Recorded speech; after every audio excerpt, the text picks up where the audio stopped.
Au pied des collines rouges de Sekura, le village semblait respirer au rythme des saisons. À l'aube, la brume s'accrochait aux toits de paille et le chant grave du coq se mêlait aux prières murmurées. Les anciens disaient que la terre de Sekura avait une mémoire et qu'elle n'oubliait jamais ceux qui trahissaient ses lois invisibles. Nafissa, une jeune femme au regard déterminé, vivait là avec sa grand-mère Candia, gardienne des traditions. Depuis la mort mystérieuse de sa mère, emportée par une fièvre étrange, Nafissa portait un vide que nul mot ne pouvait combler. Candia, elle, affirmait que la mort n'était pas une fin, mais un passage, et que certains esprits revenaient quand l'ordre du monde était menacé.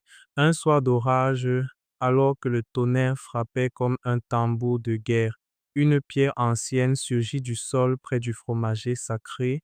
Gravée de symboles oubliés, elle brillait faiblement sous la pluie. Les enfants crièrent à la sorcellerie. Les anciens, pâles, reconnurent le signe du serment brisé. Selon la légende, il apparaissait lorsque le village avait rompu un pacte ancestral avec les esprits de la colline. Peu après, les malheurs s'enchaînèrent, les récoltes se fanèrent, le fleuve se retira et des voix se faisaient entendre la nuit, appelant les vivants par leur nom. Candia révéla alors la vérité à Nafissa. Des années plus tôt, pour sauver le village de la famine, les anciens avaient sacrifié la forêt sacrée, rompant le serment de protection conclu par leurs ancêtres. La mère de Nafissa avait tenté de s'y opposer. Elle en était morte. Déchirée entre colère et amour pour son village, Nafissa décida d'affronter les esprits.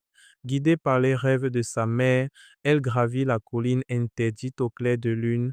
Là, elle rencontra Nzalo, l'esprit ancien, à la forme changeante, tantôt homme, tantôt vent.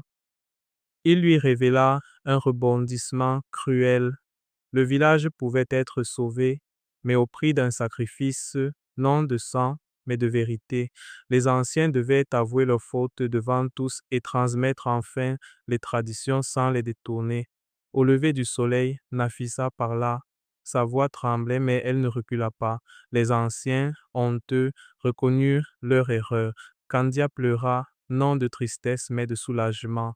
À cet instant, la pierre s'effrita, le fleuve revint à son lit et la pluie tomba doucement sur les champs assoiffés.